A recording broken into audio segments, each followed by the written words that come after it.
everything that you're embodying as a person is the example that you're teaching your kids how to be. So if life is full of joy and happiness and like going after life, like that's what they're gonna do. If that's what your life is all about, that's gonna be them. They're just gonna embody that too. This is a child who is just needs me and is trying to figure out the world and trying to understand the littlest things. What's so freeing, what's some of the best advice you gave me when I was like, called you every other day, like, okay, now he's crying, I don't know why, you know, and your advice was roll with the punches. And that phrase really stuck with me because rolling with the punches just means being okay with chaos. And maybe chaos is just crying when you don't expect them to cry, or waking up earlier from their nap than you want them to. And it's more chaotic when you have a child to take care of, going from not having a kid. That is something that I think can cause a lot of unnecessary stress in the first time parenting mode, because every time they're crying or every time something isn't going exactly how you thought it would, it can be so easy to just like need the answers. But then I learned the more kids I had that like you don't really need the answers all the time. All you need is your love for them and doing your best to figure out what they need in that moment, because they're doing their best to communicate with you. For new parents, just like letting that go and just taking that stress off your shoulders, just be there for them. Baby's gonna respond better to that. That was my sister, Hannah McNeely. If you don't know, we're 14 months apart and she's my very best friend. This is my second time having her on the podcast, and I'll likely be having her on every time she visits us in Hawaii. These conversations are a peek into how we navigate different topics together, and she inspires me in so many ways as a human, mother, and friend. I love this conversation as we get into an unfiltered motherhood talk, parenting and sleep habits for children and babies, homeschooling, money, our relationship together and with our partners, and more. I hope you enjoy it too and feel encouraged like you are part of the conversation with us. Let's get into it. All right, Hannah, thanks so much for being here. Are we recording? Now we're going. I know. I'm such a perfectionist. Yay, we're here. How long have we been taking time to set up? If only people knew. I know. I know. It's just ridiculous. Well, thank you for having me on your podcast. It's good to be here. And I always I was going to visit and you're like, we should do another episode. And I forgot. Yeah, I know. We should do another episode. I didn't even think of that. And I was like, okay, I got to get some more podcast episodes, because this is my first episode after Dagny's been born. Yeah. That we're back in recording, and it feels really freaking good. Like, yeah. I'm so excited to get back into it and have I have a lot of ideas for guests that I'd love to get on. It just takes a lot of work to like get people here. I know. You the know? Coordinating and just getting people on a plane. It's actually harder than it looks. Yeah, and you were coming to come visit and meet Dagny and bring Cosmo, and we've had such a good time. Dagny's such an angel. She's so sweet. She's got the roundest head ever. She does. She has like this perfect round head. Maybe you should talk about your birth a little bit. You haven't really talked about it on your podcast. Like, that's true. I know there's like overlap with your other platforms, but still, like, Ellen got her dream birth. Oh, it was amazing. I mean, all your births were empowering and beautiful, but you know. But this birth was just exceptional and so beautiful and just lovely. And you know what? Someone asked me what it was like for us to build our birth course together. Yeah. Like, what was it like working together as sisters? Maybe you can tell me what you think. What was it like working with me, Hannah? Well, Ellen is type A.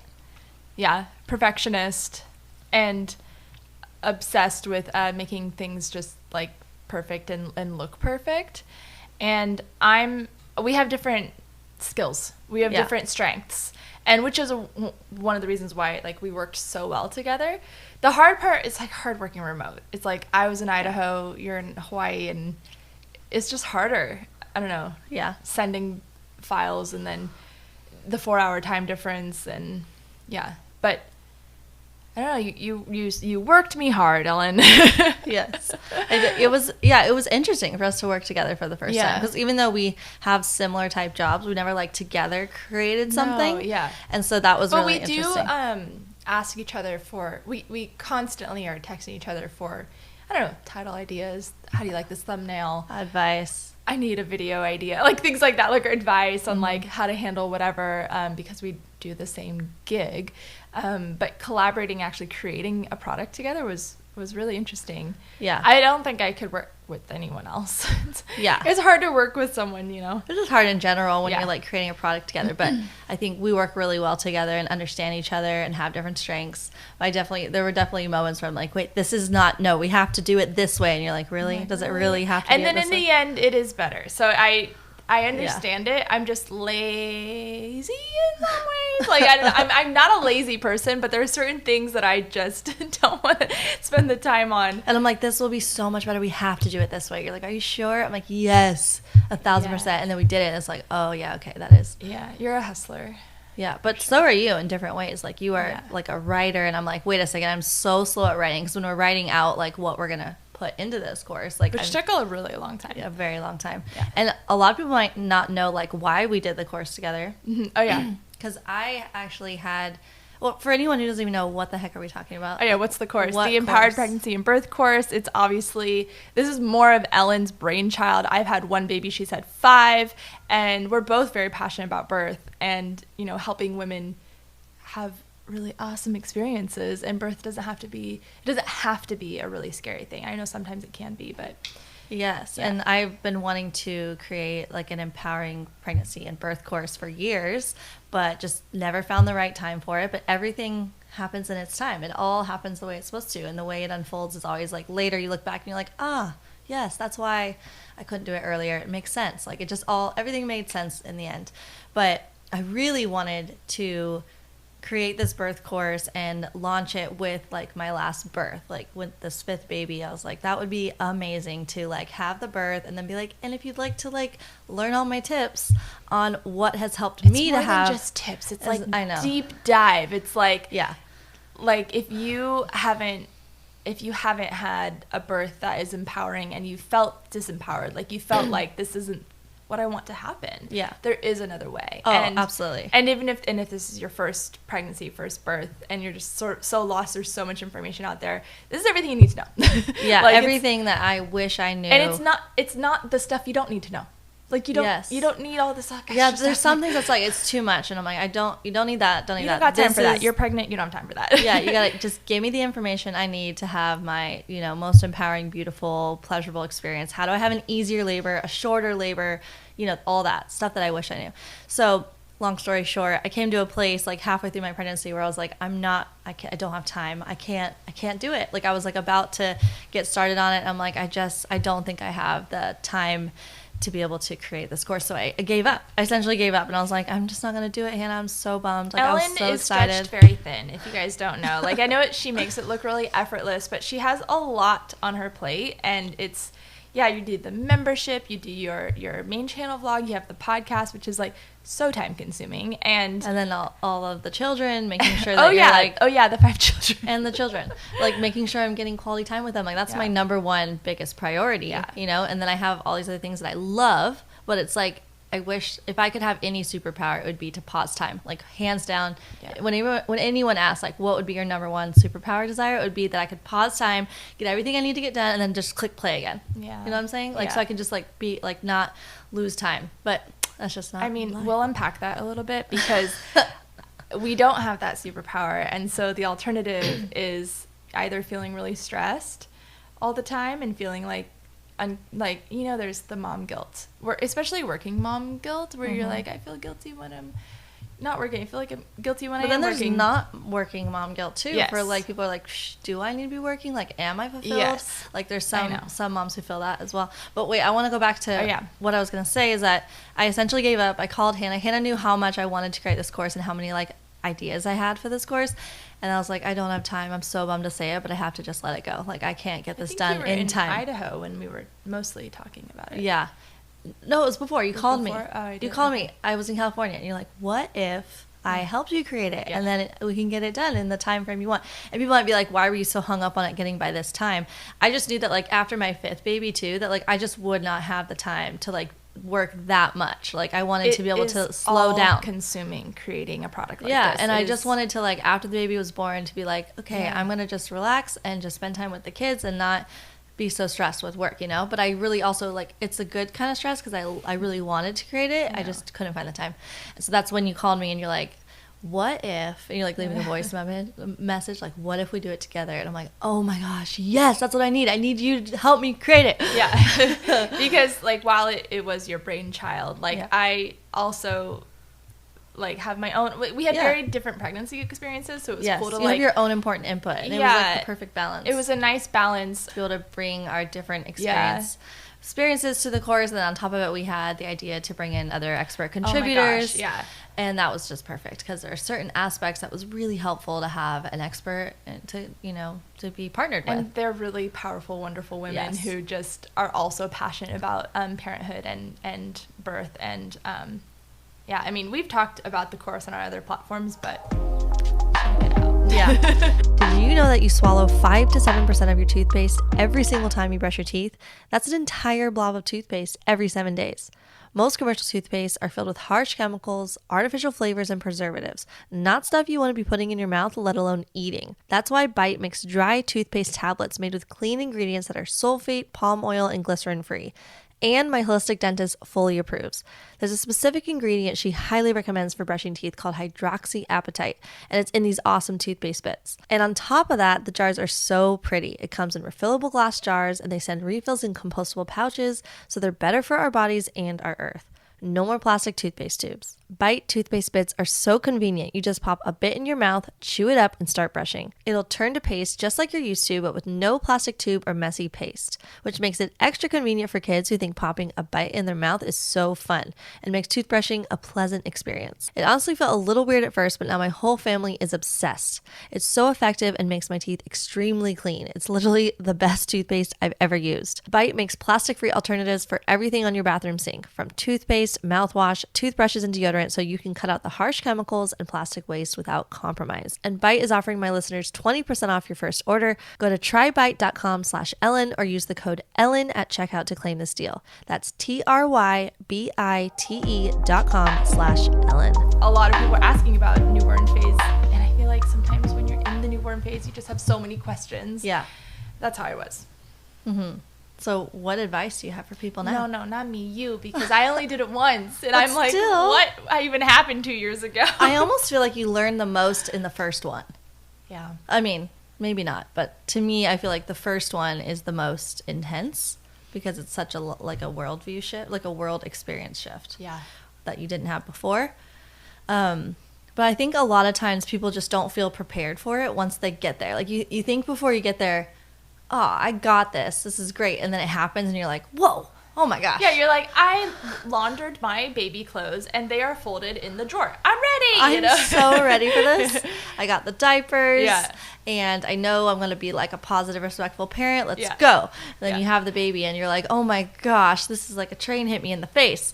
I don't think I've met a single new parent who was like, it's not that hard. Like, easy. It's so easy. Like everyone's like, oh my gosh, Or there are occasionally like the people who are like, my baby's so just easy. I think it's because I'm such a like easy, like I'm just got that like chill vibe. Because I meditated while I was pregnant. Yeah, I just had such positive experience, like, so positive mindset in my pregnancy. I think that's why my baby's so easy. And then you just like kind of nod your head silently, oh, okay. And then once you just wait till they have the second kid and realize that like every kid is different. Every baby's different, yeah. Yeah, and it's really, they kind of come out who they are. I know, it's so interesting. It's amazing. Yeah. I mean, there's obviously nurture involved, but. Sure. I am someone who has so many questions, and I really like to, I just ask so many questions, almost too many, Mm-hmm. But it's okay to like ask questions, learn from the people you respect and from people with multiple parenting styles, and then stop. And then just listen to what your heart says, because generally your heart's going to tell you you're the right mother for this baby. And no one else is going to do a better job than you. And if you just keep reminding yourself of that, to trust who you are and trust yourself as a mom, you're going to make more confident decisions. And you're likely going to go back to, primitive isn't the right word, I think, but more natural, like parenting decisions, because that's what's inside of us, like, does it feel natural to XYZ? That doesn't feel right, Like, yeah, it doesn't feel right to you. It can be really easy to compare yourself to other other parents and moms or anybody online, like even someone like us, and be like, oh, they have it all together. But really, I don't think anybody has it all together. Everyone's just trying to figure it out and do their best. And it's a whole different ballgame. Like raising kids it's a thing. It's like it takes a lot of mental balance and clarity to just like trust yourself and take the advice from others that you look up to, because a lot of times I'm like, what is somebody that I really respect, like what are they doing, because I want to do what they're doing. I like what I'm seeing, like what, and then getting advice from them, and that's really helpful. But then at the end of the day, you have to just go with your own intuition, like you said, and trust your instincts. And I think the tumultuous sort of experience happens because when you go from childless to having a child, you're going from this sort of orderly life. Even if you're not an orderly person, you have your routine, you have things under control. You are the keeper of your world, and you can decide when you go to the bathroom and when you roll out your yoga mat and when you start chopping your salad, and just little things to take care of yourself. And it's just, you have so much control over your day. And then a baby gets thrown in and you're like, what? Now I have to respond to his or her needs. And his or her needs don't actually go by the clock, as much as the books try to convince you that the babies are robots and you can train them to be exactly who they're supposed to fit according to their phases and how many months they are. Their babies are babies. They don't care that by 7 months that they are supposed to be sleeping through the night or whatever it is, like babies are humans and they are not robots. I think that's like what I kept reminding myself when I was in the newborn phase. Like, this is a child who is just needs me and is trying to figure out the world and trying to understand the littlest things. And they are not dogs or robots that you can just get to step 2. Come on, Von Trapp children, just follow me, just like to just follow in line exactly as you see fit. And what's so freeing, what some of the best advice you gave me when I was like, called you every other day, like, okay, now he's crying, I don't know why, and your advice was roll with the punches. And that phrase really stuck with me, because rolling with the punches just means being okay with chaos. And maybe chaos is hard for certain personalities, and maybe chaos is just crying when you don't expect them to cry, or waking up earlier from their nap than you want them to, and oh no, I need to get work done, but all they want to do is be held, so I got to figure out how to put them in the carrier and get them comfortable so I can, it's more chaotic when you have a child to take care of, going from not having a kid. Yeah, and actually, that is something that I think can cause a lot of unnecessary stress in the first time parenting mode, because every time they're crying or every time something isn't going exactly how you thought it would, it can be easy to be like, why is this happening? Yeah. Like, why is the baby crying? Yeah. Like, why can't I get my baby to stop crying? Or what's going on here? Why did my baby poop this many times? Or whatever, It can be so easy to just like need the answers. But then I learned the more kids I had that like you don't really need the answers all the time. You just need your motherly intuition and your motherly love, or the parent love, right? Like that could be fatherly love too. Like all you need is your love for them and doing your best to figure out what they need in that moment, because they're doing their best to communicate with you. And you're not always gonna know why. It's not gonna be something where you're like, aha, I figured it out, it was this exact flashcard, and it's according to this cry. Got it. No, it's not like that at all. That's just like not how parenting goes. And like for new parents, just like letting that go and just taking that stress off your shoulders and be like, just realize that you're just be there for them. The baby's going to respond better to that. Yeah, your energy, but your calm energy will be so much easier to just navigate the day with your child rather than just trying to figure it out. And I think so much of my energy was spent on like, I don't know, sleep was a huge thing, longer naps and good bedtime and all that stuff. And like, I was so focused on like it fitting this like ideal, or this, what I could mold. This mold. And when I looked back, I was like, there was never a day where it went exactly according to plan. And isn't that sort of freeing? Because then it's like, you know what? It's never going to go according to plan. And if you let go of the plan and just embrace the moment, you're going to be a better parent.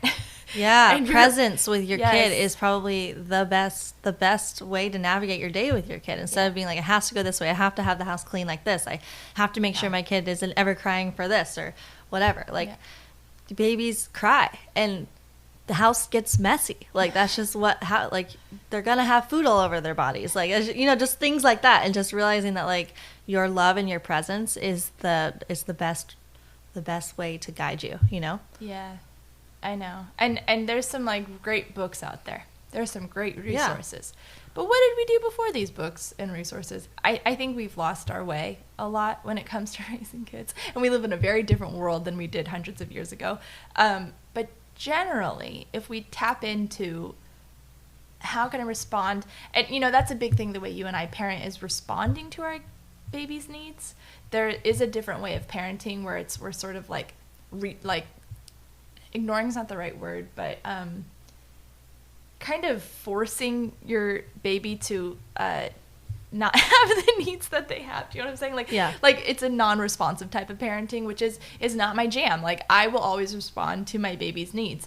As they get older, you realize, like, okay, we can start having more boundaries and not saying yes all of the time, you know? And as they get older and older, it does change. But when they're newborns, yeah, you respond to their needs, and that's all you really need to do. Yeah, and the book thing that you mentioned is probably one of the biggest reasons why there's so much concern and questions over, like, baby sleep. Yes. It's like, it has to happen this way. Well, this person's baby is sleeping this way through the night. Why isn't my baby sleeping this way? My baby wakes up so much, and, you know, like, how do I get my baby to sleep through the night? That's probably one of the most common questions I get is, like, how do I get my baby to sleep through the night? And you're like, and I'm here to tell you, I don't know. I have no freaking clue, guys. Fifth baby, I still don't know. It's literally, like, the books are just, like, too overwhelming for me. And it's just, like, I'm going to go with my intuition. I'm just going to follow my baby's, like. Okay, but Dagny's an awesome sleeper. First baby that I have had that was like, whoa, was this fifth baby, was Dagny. I was like, oh my gosh, what? You're only waking once or twice a night? That is a miracle. That is a dream for me. Like, yeah. I am like, sure, I'm down for that. Yeah. I'm here for this. Like, should we go for number 6? No. No, I'm just kidding. But the point being, it's so easy. The point being that, like, every baby is so different. I truly found that to be the case. Because, like, we had a really difficult time with our first baby, and we thought, oh, later down the road, I was like, it's probably because we didn't know what we were doing. You know, like, we probably made it worse. And yeah, we probably did on some level. But then the second and third baby came around, and they were just easier sleepers. And it was like, oh, yeah, I think we just figured it out. Like, we get it now. And then the fourth baby came around, I was like, oh, nope, never mind. We really don't know what we're doing. It was just every baby is different. I just found that it was like, that's just. And I just hope that's reassuring for people listening, because like, there's so much pressure from grandmothers and mothers-in-law to, you know, your baby should really be sleeping through the night. Like, you really should sleep train them. And if sleep training doesn't ping, if that doesn't resonate for you, you don't have to. Like, yeah, people, there's mothers walking around with, you know, 14 months old who are still up 2 or 3 times a night, and yeah, it's just a reality. Babies need support. Like, motherhood doesn't stop at nighttime. Parenthood doesn't stop at nighttime. You're still parenting at night. It's not like, I'm done, off the clock. As much as you'd like to be off the clock. I know. It just doesn't work that way. It's hard. And I will say that there has been one thing, though, that has been helpful out of all the resources I've come across. Like, whenever somebody, like, emails me or something and asks a question, if I'm able to get to it, there's this one article called, like, Changing Sleep Patterns in the Family. I'll put a link below. I don't know exactly what it's called. I can't remember the exact title, but it's by a pediatrician who is like, look, I'm not a fan of, like, sleep training, but I know that some parents are going to feel like they need to do it and want to do it, are going to do it regardless. So this is a way that he's had suggested for, like, the most gentle way to teach your baby to sleep through the night when they're over a year old.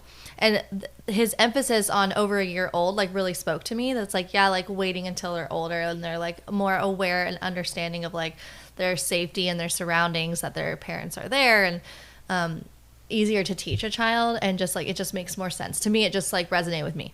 So we have followed those rules in that, not rules, but the guidelines and recommendations in that article with a few of our kids, and it really did work really great for a couple of them. One of them, it just kind of backfired, and it was like, oh, it's just not going to go the way we thought it would. So it's, like I said again, it's really just every kid is so different, and it can be so easy to want to compare to other moms and thinking, oh, it has to go this way. And you might have even found yourself judging other moms before you had kids yourself, being like, oh, I would never do it this way. I would never do what that parent's doing right now. Like, you see a mom before you have any kids. Like, I definitely did this where I was like, oh, I would never do it that way. Like, and then I go and have a kid and I'm like, oh, I get it. I kind of want to do it that way. And you just have to go with the flow and not judge other people and not compare yourself to others. That is like probably the biggest thing that I've learned throughout this whole thing. Like, don't stop comparing yourself to others. Just focus on your own like parent instincts and don't compare your children to other children. Yeah, that too.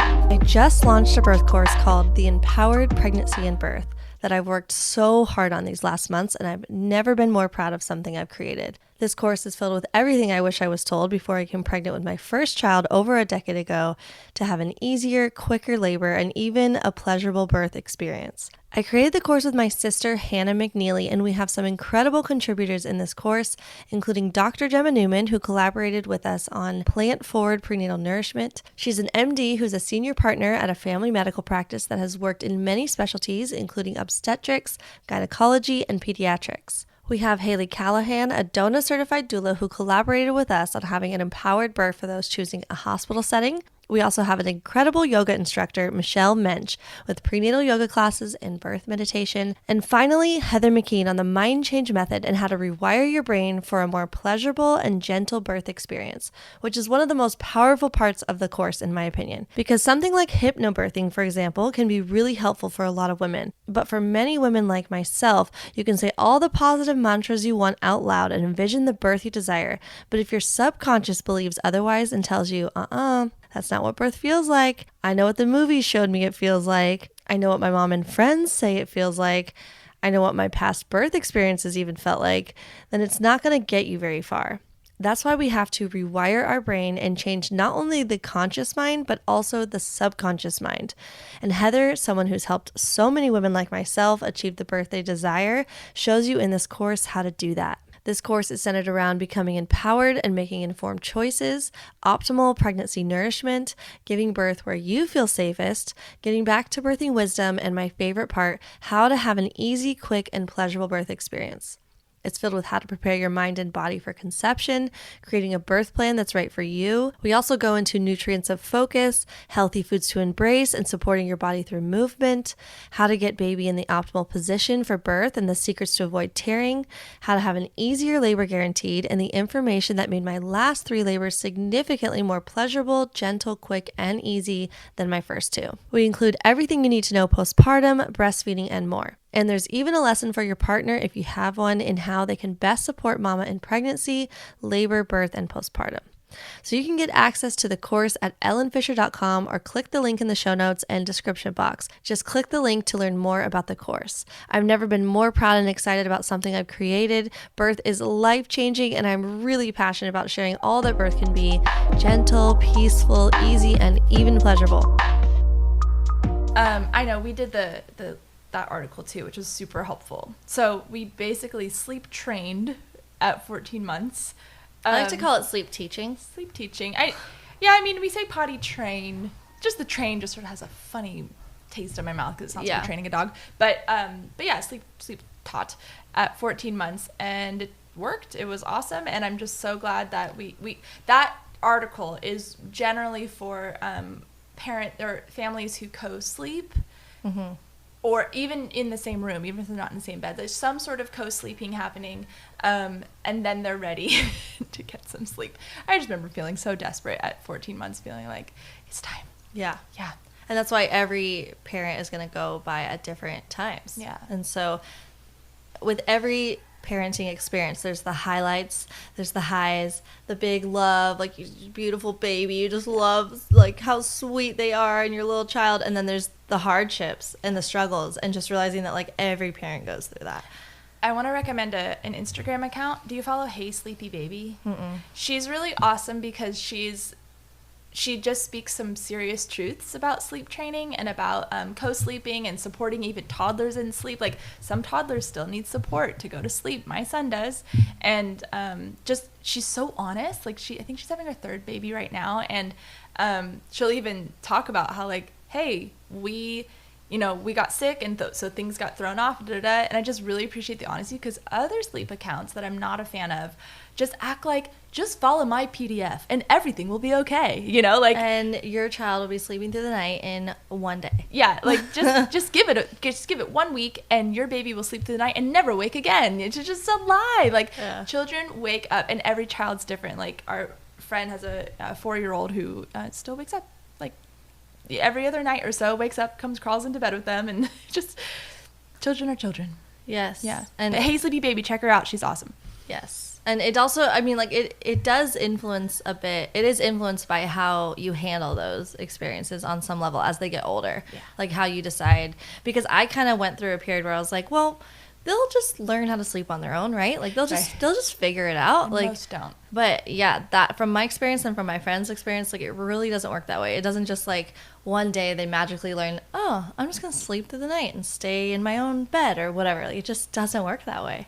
You kind of have to teach them, just like you teach them a lot of other things in life. Yeah. I mean, at least that's just my experience. Maybe there's some moms out there who are like, no, really, one day I woke up and they were sleeping through the night, but I've just never heard of it yet. Yeah. It generally is something that you have to teach Requires them. a little effort. Yeah, so if you're in a place where your baby's like 2 years old, a year and a half old, and you're like, okay, I don't want all this crying. I don't want to do a ton of crying, and I don't want it to be a really big struggle, but I also really want to be like sleeping through the night now, and I feel like my baby's ready or my toddler's ready to be sleeping through the night.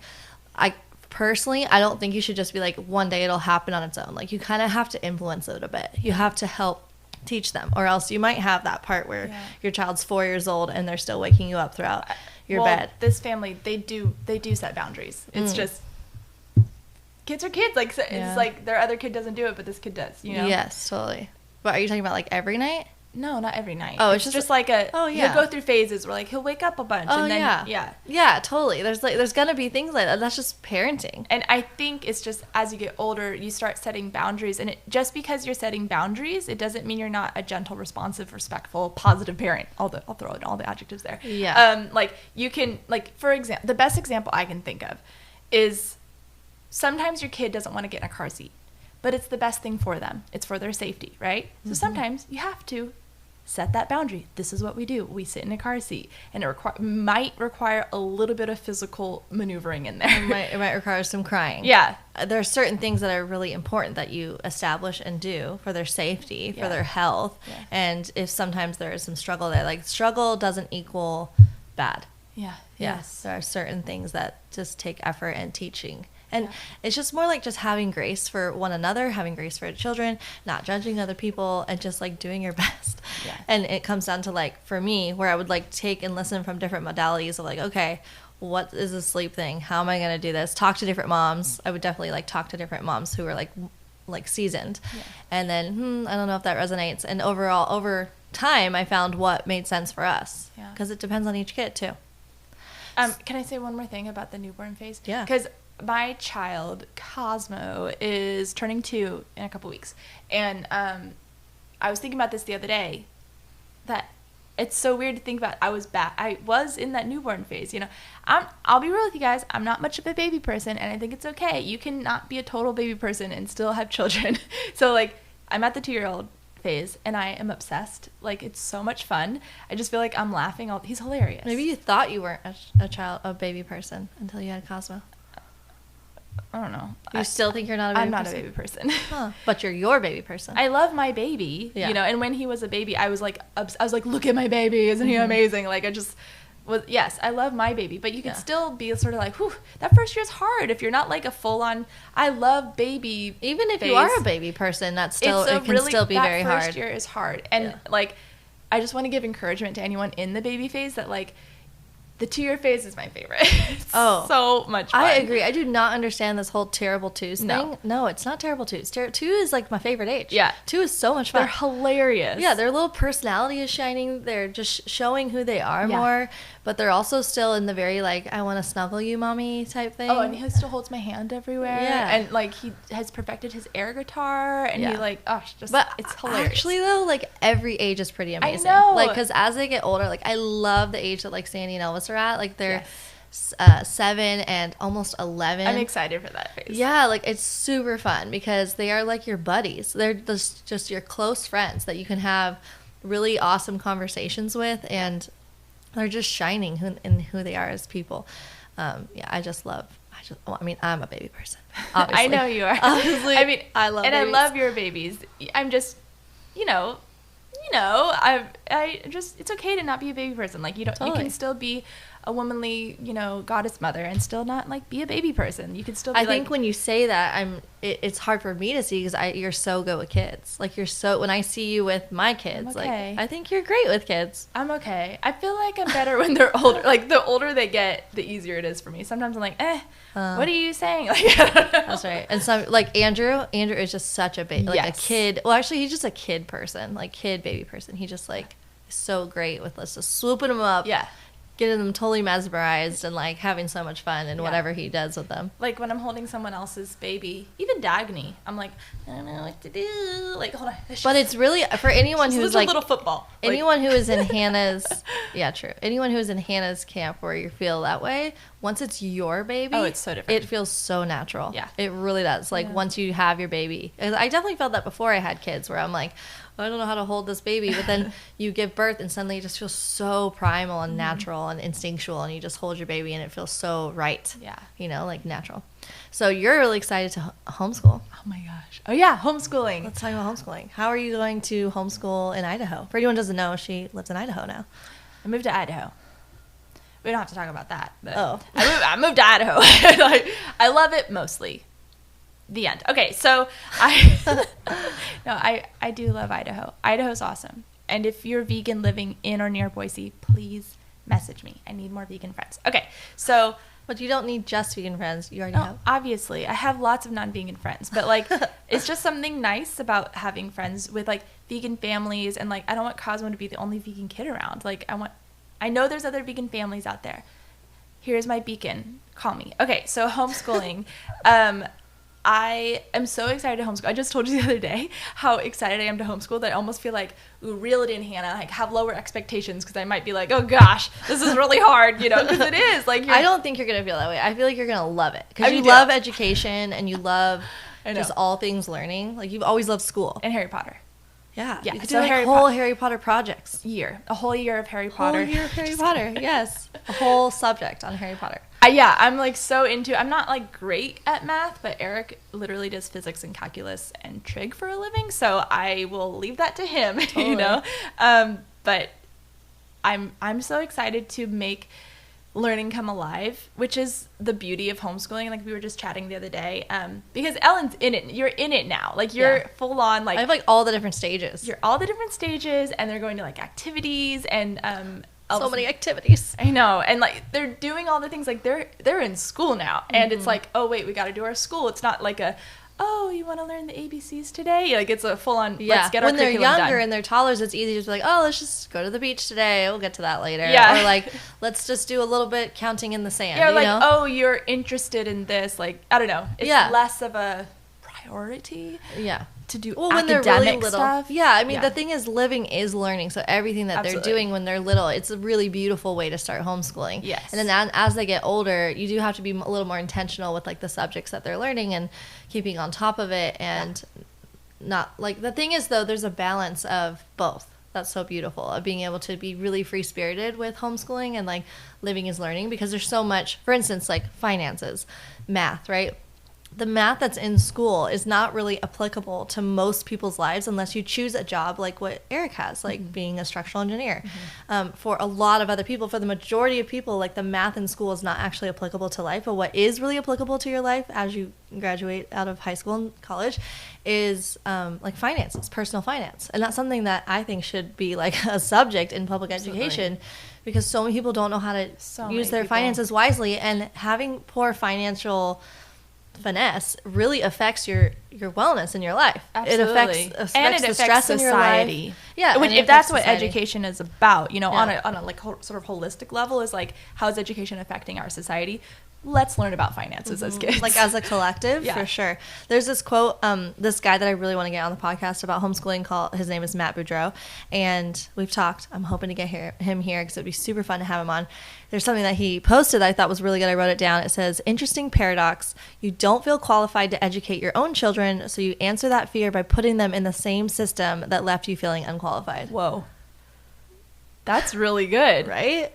Who is this man? He's awesome. Yeah. I'm telling you guys need to go follow him on Instagram. Oh, it's so good, Ellen. Yeah. Yeah. It's like, it's one of those things where like, why we feel so unqualified, but why do we feel unqualified?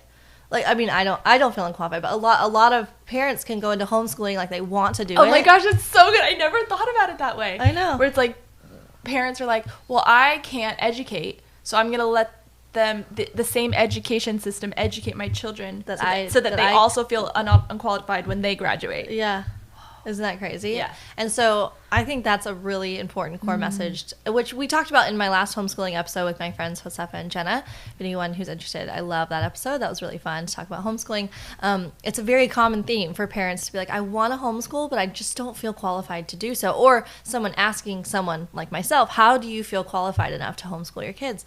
And what I have to say is that you really go with the flow again with parenting. And coming back to parenting, you go with the flow, you do what you do know. And then when they get to stages of things that you don't know, that's when you can either hire out or find a homeschool community, and everybody has different strengths. I also think there's trial and error involved. Like, I don't know why, but I'm just thinking about gardening, because I was thinking, like, I'm inspired by gardening the way I'm inspired by homeschooling, and I'm not at homeschooling stage yet, but I find both, like, very appealing and sexy and cool and fun. And they're kind of the same in the way, in that you try something, it doesn't work, and that's okay. You know, life is messy, and we have so much like pressure around, you know, making our garden beautiful or making our children's education like so perfect that fits this mold. And the reality is, like, compulsory schooling has only been around for about 100 years, and the way our education system is set up is not actually connected to who we are as like beings.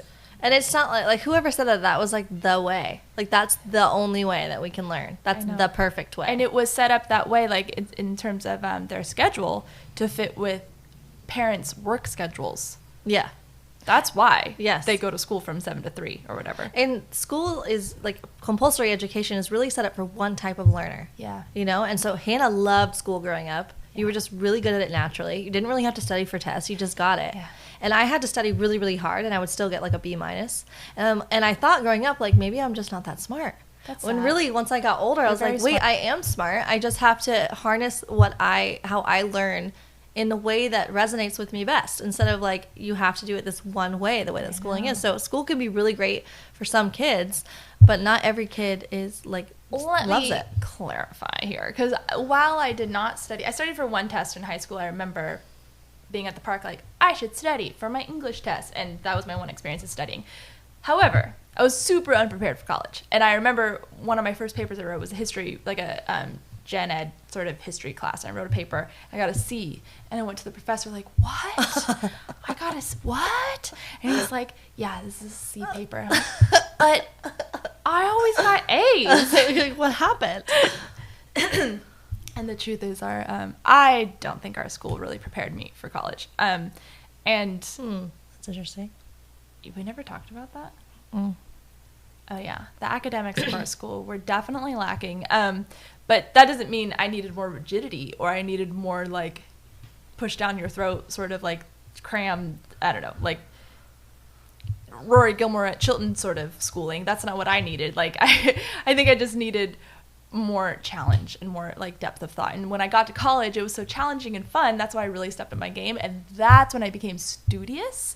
While school was easy for me as a high schooler, junior higher, I was not studious, and I did not like, literally when I would set out to do my homework, I was like, I'm Rory, because I was really into Gilmore Girls. I'm Rory, I'm doing my homework, you know. And then it became like, I'm Hermione, you know, like what? You don't know this about me? It's just like, I didn't want to do math, but I was like, Hermione does math. Well, she does runes, you know. So I had to like sit down and do my Ellen doesn't know. She don't know about Harry Potter. But the point being that I got to college, and I really, really, really loved school, and I loved being challenged, and I loved learning things that were hard. And that's what's so cool about homeschooling, is you can challenge your kids. Yeah. Because most of the time, kids are super smart, and we dumb them down. And in school, it just like is too easy. Yes. Oh my gosh, I love the book Dumbing Us Down by John Taylor Gatto. Yes. Did you read it? No, but I went like this because the title. Yes. Yeah, it's a short book, but it's by a public education school teacher that won like numerous state countrywide awards for his his teaching abilities. And then he later wrote a book saying that actually I think that public education like dumbs us down, which was it's really interesting. But that's not to put anyone down who chooses to public school. Like there are some kids that really thrive in it and love it, or even private school or whatever form of schooling that you choose. I think it really comes down to like individuality of every kid being so different. And some kids are going to thrive in it and others might not. And also it depends on like your life situation. Not everybody having the ability to homeschool, because it really does take a lot of time. So when I go back to like the personal finance aspect of like math and stuff, like Andrew and I are both like we really care a lot about personal finances and being wise with your finances. And so that's something that we're able to teach our kids, and we have the time to teach our kids that type of thing. It would be really great if that kind of stuff could get into the like standard public education system. I don't know if it's like that in other countries, but at least in America, in like high school, that is not like a I don't think core it's common elsewhere subject. The original question was how Hannah's planning to homeschool in Idaho. What's your dream? So, what do you idolize? Well, so there is a forest school that opened up like in 2020, and it's called Everwild, and I have friends whose kids go there, and it's essentially nature learning, it's play, it's for first graders, that range. It's not really high school or anything. But what's cool about it is, while homeschooling can be extremely expansive and integrative and like very comprehensive, sometimes it's nice for kids to learn from other people than their parents, so, and just have another form of authority giving them some education. And so you send your kid to forest school however many days a week. I think you can choose. I think they got kind of expensive now. I think they raised the prices, but I'm still looking forward to at least trying it out. And it's essentially they go and learn how to start a fire and learn survival skills and learn about hawks and they learn about prey animals and they are like in the forest, and it's all weather. And so if it's snowing out, bundle them up. They're still going to be outside for a few hours, which is cool. Love that. Yeah, it's just a great way for kids to learn, and I'm sure it's similar to what you guys have here on the island. We do for our older kids like 2 days a week. They go to a really awesome school that goes to different nature areas around the islands and do different sorts of aspects. So on one day a week they're doing like volunteering at a farm. Another day a week they're learning from like a native Hawaiian and learning the Hawaiian language, and they do like meditation, but they also do workbooks. And so they do this, and then they go swimming afterwards in like a river, and it's just like super great balance of different ways to take in their education. And I am excited to have a community of other homeschooling families, and pretty much everyone I know right now, like I just moved there 6 months ago, so it's not like I have my tribe, but I know some people there, and I think everyone is homeschooling as far as I know, which is cool. So there's already moms who are like trying, like I have a mom friend she's like a very dedicated homeschool mom, and she's doing like a very Charlotte Mason style. So I feel like I'm gonna pick her brain a lot and learn from her. And what's so cool about kids who homeschool is they have so much time to explore what they're interested in. So, for example, her kid is named Luke, and I was like, if Luke is ever interested in like, I don't know, filming or starting a podcast or like anything about media, like send him over to me for the week, and like I can give him the rundown. And and it's just cool to, if one of their kids is interested in engineering, come talk to Eric, come have dinner with us and to talk more. And it's just cool that you have time to explore. But what I envision, or my dream, is like having this cool little, I'm not really much of a routine person, but having a sort of rhythm, which is the word homeschoolers use. You have a rhythm where you have, like in the morning, we're all going to do yoga. And we're all going to do yoga. And then afterwards, we're going to like eat breakfast together, and maybe even have like an audiobook that we're all listening to together while we eat breakfast or something for half an hour. And then we move on. And like some sort of rhythm like that. And then like Tuesdays are hiking days, or I don't know. Harry Potter days. I mean, do I even need to explain that? Yeah, you're going to be such a good homeschool mom. I'm excited. Yeah. I love it. I love homeschooling. I think it's so great when I am also like not working so much that I can like be more integrated in it, because right now Andrew does a lot of it, but as they're getting older too, it's so fun, all the different things you can explore together. But it's funny, I kept telling Elvis and Sandy and Scott, I was like, hey, I want to help, like I love school, so if you ever have a question, come over here. Sandy's like, okay, he's like, Hannah, okay, I have a question about this. I was like, okay, cool. Oh, it's math. Okay. Inside, I'm like, you got this. All right. Okay, got it. They want to know how. Okay, divide. But why did they subtract 600? I'm sorry, Sandy. I do not know. Yeah, you're actually learning with them, too. I know, it's cool. Yeah, so, like, going back to that quote that this guy, Matt Boudreau, said, like, how easy it is to feel like you're going to just constantly be in that situation. Oh, no, I'm not going to know how to answer the question. But really, you're learning with them. And what a great example you're teaching them to want to learn and be excited to learn. Because, I mean, everything that you're embodying as a person is the example that you're teaching your kids how to be. So if life is full of joy and happiness and like going after life, like that's what they're going to do. If that's what your life is all about, that's going to be them. They're just going to embody that too. Yeah. But if your life is this like, I can't, I won't, I'm not able to do this, like going back into your shell, you know, like afraid of life or afraid of being able to conquer what you're most excited about, like that's what you're embodying for them. Yeah, empower yourself to empower your children. Yeah. If you don't do that, if you don't take the power within you, then how are your children ever going to recognize that in themselves? It's just like, you know, if you want your children to eat their celery or the carrots, you got to eat it too. You got to eat it first, and then they will. Yes, your kids are total mirrors, and they're doing what you do, like number one. Yeah. You know, because it's quite common in parenting to be like, okay, how do I fix this thing? But really, most of the time, a lot of time, it's in you. I Fix yourself first. Rebecca Eanes has that positive parenting book. It's like the only parenting book I've actually read. And I'm reading it because Ellen recommended it to me. And I'm going, Ellen, I am 3/4 of the way done. And all she has told me is to work on myself and my marriage. Essentially what it is to improve yourself as a parent. Yeah, it totally is. Like how we're being together as partners is how they're learning how to be with other people, in relation with other people. How you're treating them is teaching them how to be. And that goes the same too with this whole like don't compare yourself to others and trust yourself. Like all of this is teaching your children how to be too. But this also goes for people who don't have kids, if they're listening to this, like the trusting your intuition in life and not comparing yourself to others, because the comparing game can be very, very common just in life, where you look at someone, especially now with social media. I know. It's hard. It's one of those things where it's really easy to look at someone else's life and be like, oh, I wish I had that, or I don't have that, I'll never be like that, or I'm not as good or as worthy because I'm not like that. Yeah. But I always go back to like how jealousy is a thief of joy, and how if we look at comparison is the thief of joy.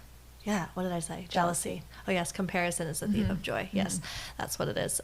But jealousy is so different than being inspired by someone. Like instead, if you look at someone's life in something that they have or that they're doing, like you can look at that and be like, what can I do to do that too? Because I love what I'm seeing. I do think jealousy can be an amazing indication of what you desire. Because some people don't know. You are a unique individual in that you always sort of had direction, and your path was generally very clear, and what you desire wasn't ever a question. But some people have questions about what they desire. Like, what do I really want? And it's easy to get sort of convoluted in this world, and because we're constantly comparing ourselves. And if you find yourself feeling jealous, I think that's a sign that you want that too. Yeah, and how to change that and harness that into inspiration rather than jealousy. Because the jealousy is going to get you nowhere. You're just going to sit there and look at that and be like, oh, I wish I had that. I could never have that. And that's when you don't empower yourself. Yes. I don't know, but I'm like so excited to homeschool, and I think that I'm so excited that it's like a thing now. You know, like we're not the weirdos off at the mountains in my little lean-to, like homeschooling my 5 children. Like it's like a thing. Like it's super common. Yeah, and I'm excited to jump into that. Oh, and I think we've sure you've mentioned this before, but definitely read The Call of the Wild and Free. I've actually never read that book. What? Yeah, I never read it. It's really good. I should read it. Kesley was like not sure. She's like always had the plan to homeschool, and then she was feeling uncertain. And I said, read this book. And she was like, thank you, Hannah. This book literally confirmed everything about my own philosophy of education and parenting. And then it got her connected with the Wild and Free groups, because there's groups. And anyway, it's an awesome book. Yeah, Josefa loves that book. Yeah. There's the money. People want to talk about money. About saving, spending, travel. You know, something that I've been thinking a lot about lately, this isn't directly about money, but it kind of is about money, is the different phase of life that I'm going into right now. Like, my whole life, I was always looking forward to, I can't wait till I'm just, like, married and having babies. And I know that's so, like, cliche, like, oh my gosh, little girl. Hey, you're allowed to desire that, and it's a shame that in our culture you're not allowed to desire that. It's so true. Yeah. Like, that was just really all I wanted. I wasn't like, oh, I can't wait till I have this career. Like, which is funny and ironic, because now I, like, do have a career that I, like, absolutely love, but it was never something that I was like, I am going to do this with my life. It was just like, I'm going to have babies, and I'm so excited to have babies. And now that we're, like, coming to the end, even though we just had a baby, but it's like a new chapter. Like, it's like we are definitely not having this last baby. This is the last baby for sure. And before, it was never like a we are done, but now we know we are done. And so it just feels really weird to be like, wait, what's the next thing I'm looking forward to in life? Because I've always been that type of person, like, okay, what's the next thing I'm looking forward to, you know? Yeah. Which isn't always healthy. Like, you have to have a healthy balance of, like, being happy in the present and joyful in the present, but also having a healthy dose of, like, looking forward to the future, because looking forward to something really is a good motivator to, like, hard work and stuff like that. You know what I'm saying? But with the healthy balance, the looking forward to the next chapter, I was like, wait, what is there to look forward to next? Like, I'm in it. I'm in the thing I was always looking forward to, and I love it, and this is awesome, but, like, what's next? Like, that's so great. Even though, what's next? I have, like, 18 years still, because, like, I just had my 5th baby, but it still feels like it's coming to the end of an era. You know what I'm saying? Because I love pregnancy, and I love birth, and I love babies, and it's like, wait, I'm done with that part. So, like, now what am I excited about? Bringing it back to money, it made me think of, like, traveling, and how I was, like, I've never really been, like, a huge, big traveler. Like, it was never something on my heart. I've never been excited about traveling. I've gone a couple places, but I have never been, like, a big traveler. But now that I think about, what would I want to do once my kids are grown? And I definitely want to be, like, gardening with Andrew, like, having more time in the garden with him. And then I also think it would be kind of fun to, like, travel certain places that I never thought I would, like, want to do. I'm like, that would be actually kind of cool to take a whole month trip somewhere. Can I come?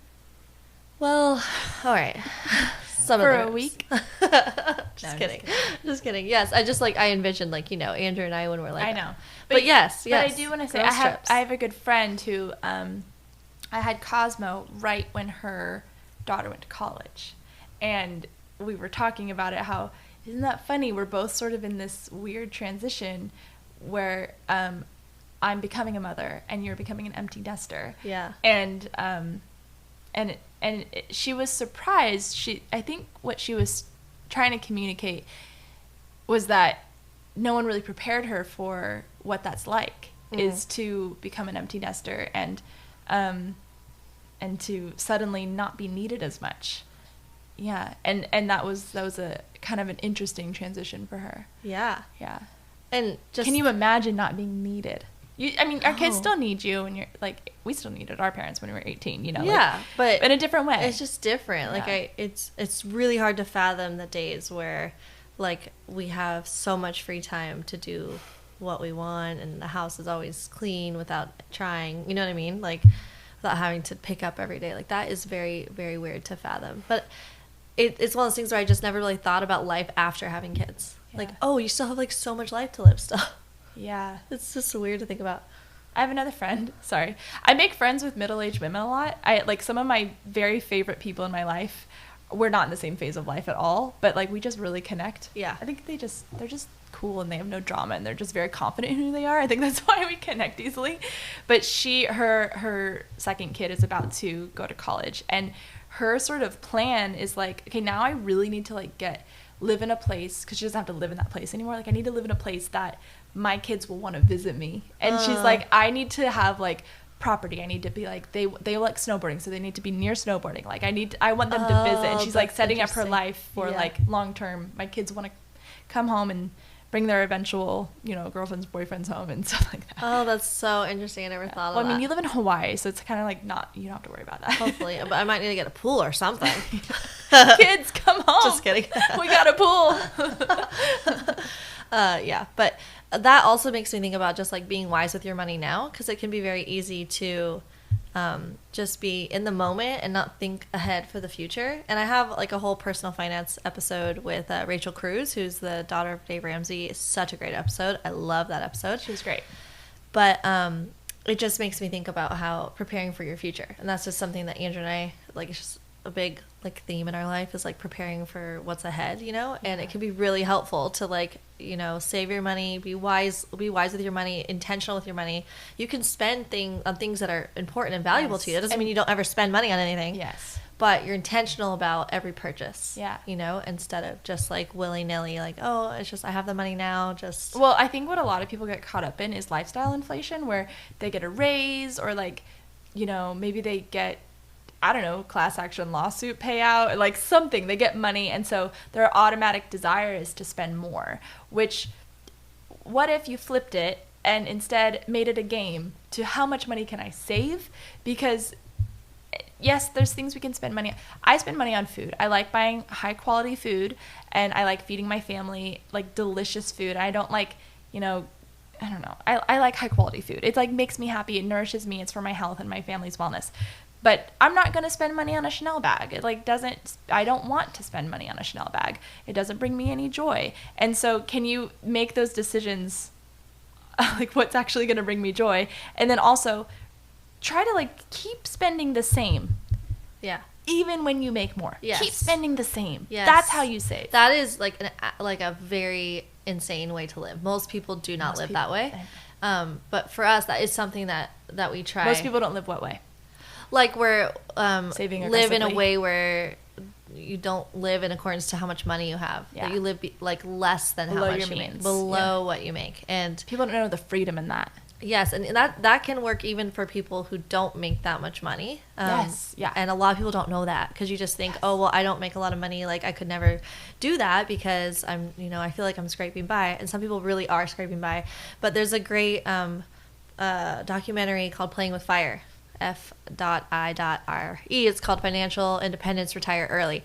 And that is a very inspiring documentary on how to save your money now so that later you have the freedom to go do what you want, like traveling or just gardening and not having to work all day. Like, or spend time with that. your family. Mm-hmm. Yeah, because work can take a lot of time away from your family. Yeah, because it is kind of crazy when you think about it. Like that we're all just we're expected to work 8 hours a day till we're like 70.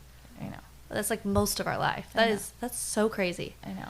So, the documentary talks about why that system is set up that way. I don't know how to explain it, but it talks about why. Yeah, it's a great documentary. I don't know where to watch it right now. You have to buy it. Ironically, yeah. Like, spend $5, save all your money. Well, you got to spend to learn, you know. I know. But yeah, that's a great documentary for anyone interested to like get inspired with their finances, and also the Total Money Makeover with Dave Ramsey. Yeah, and one of my favorite concepts is, like, if you really think about it, is most people who look wealthy aren't. Most people who look wealthy are in a lot of debt. Yeah, this is a truth that people really need to understand. Like, really think about it. Your neighbor down the street who's got those 2 fancy cars, that big old house, sending their kids to private school, how much money do they actually have? A lot of times they're actually the ones swimming in debt. They are. Like that. And stress. Yes, and stress. It's not always the case, but a lot of times that is the case. Yeah. And so the people who actually have a lot of money and are like very financially secure, a lot of times you would never guess it because they're the ones we have people in our lives who are very wealthy, and you would never guess. You would never guess because they're sitting on the really old couch and they're not super nice cars, and you're just like, what? How is that the thing? How is that the thing? But and that doesn't mean you have to live like that. No, you don't have to live like in squalor. There's ways to be inspired by how other people live, to know how you can modify your own life to be more comfortable, and you don't have to do everything. Not everything has to be keeping up with the Jones. Yeah, and I think that, I'm bringing it back to our theme. What? Is trusting yourself. Because if you're constantly, I think people think when they get in their 30s, they have to start buying nice things and not shop on Craigslist and Facebook Marketplace. Yeah. And like, you can still get that $50 kitchen table and make it look super cute and be really happy. And guess what? Your friends aren't going to like you anymore if you have that nice table. Yeah.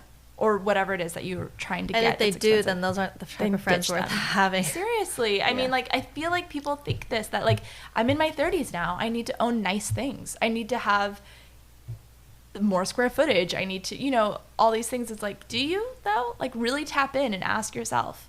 Or is this you comparing yourself to others? Yes. But there's also the aspect of, like, we really like to spend a lot of money on quality food. And other people, their thing might be their furniture. And it's like, okay, that's fine too if you want to have like nice furniture, but then like where are you going to find ways to save? Ellen does like nice things. I think she's like, it's okay if you I really am one of those people that like I like the nicer things in life. I'd rather have one nice thing than 10 not nice things that I know, add but up I to think the same price. there's a difference between getting, you know, a cheapo thing that's going to break fast. Yeah. Between I know you don't have good Facebook Marketplace or Craigslist or OfferUp here. Like, So it's bad really, here, really you bad guys. on the island. It's so But in bad. Boise, it's very easy to find, like, great deals on furniture Yeah. that's high quality. Like, I got this amazing Yeah. bench for $40. I'm like, this was made a long time ago and is very high quality. Yeah. It's going to last forever. Yeah. Yeah. I have over time learned to like be more, what's the word? I can't think of the right word. Where you're just like not needing to spend as much. Like Andrew is just naturally not a spender. Frugal. Like, frugal just like implies like hoarding. Do you know what I'm saying? Like I guess. Like he's very generous with his money, but he doesn't need to like have to buy nice things. It's Yeah. just like that's just how he is. And so it's been a good reminder for me, but I also still find the beauty in like having one really nice thing that I'm willing to spend the money on, and then other things like where can I cut in other areas, Yeah. like make it in the middle. Okay, this was a really fun like random I know. conversation mishap on a bunch of different things, but I think that's how it will go every single time you come on my podcast. Agreed. Because we're like, what else can we like? What What are you going to interview me on? What Like, do we Hannah, need to- yeah. tell me. Tell me all about this. I don't know. Yeah, no, we're gonna just like have our normal sister conversations because this is how our conversations always go. We're just like going up and down and around on everything, and you inspire me so much. Obviously, you do. Really? Oh, Yeah, I mean, I thanks. feel like we're constantly inspiring each other. I know. And like how to live our best life. I agree. And Yeah. like you should have those people in your life. Oh, absolutely. I think that you should surround yourself with people who live the way you want to live. I'm just so grateful for that we're doing this together. Yeah, I mean, that is like something that people ask, like, what do you guys disagree about? And there's really like we just like are on point in like everything in our life. Like, wouldn't you Yeah. say? I mean, we have disagreements. Like, I don't love Harry Potter and you love Harry Potter. You know, that type of thing, but I that's mean, not it's hard when, you know, I know it's hard being wrong about things like that, but I mean, I'll watch it. I like it. our babysitter told me she's like couldn't get into it, and I was like, You're like, excuse me? Get out of this house. I don't think I can have that energy in my household. I don't want you around my child. Just kidding. I love her. She's amazing. No, we don't really disagree on major sort of. But if we have, we always like somehow end up in the same place. Like we just need to like talk it out enough, and then we end up being in the same place. Pretty much. You know what we disagree on What? is we see our childhood differently. Oh, yeah, we definitely. But we're different people, so we had different childhoods, kind of. It's just very interesting because, like, even other people I know, they see their childhood differently than their siblings. I think it's kind of common, actually. It is really interesting, like Yeah. the first sibling, second sibling, youngest sibling thing. Well, the personalities, yeah, but I'm in terms of like, oh, our childhood was like this. Yes, I mean that just shows how much of It's in our head. of Yes. your reality is in your mind. I know. Like that's not to say obviously there are certain things that are like absolute face truth reality Yeah. of like what happened in your life, but there's a lot of room for perspective, Interpretation. Yeah. Yes. Okay. I'm hungry. All right, we're gonna end it now. It's really hot in here. So hot. This is so great. Thank you for coming along with our conversation. And every time you come to The visit, meandering. yeah, every time you come to visit, we're gonna do an episode Okay, that's like great. this, where we're just gonna talk about a bunch of things. Sounds good. Thanks for listening, everyone. Thank you guys. All right, we'll see you later. Bye. Bye.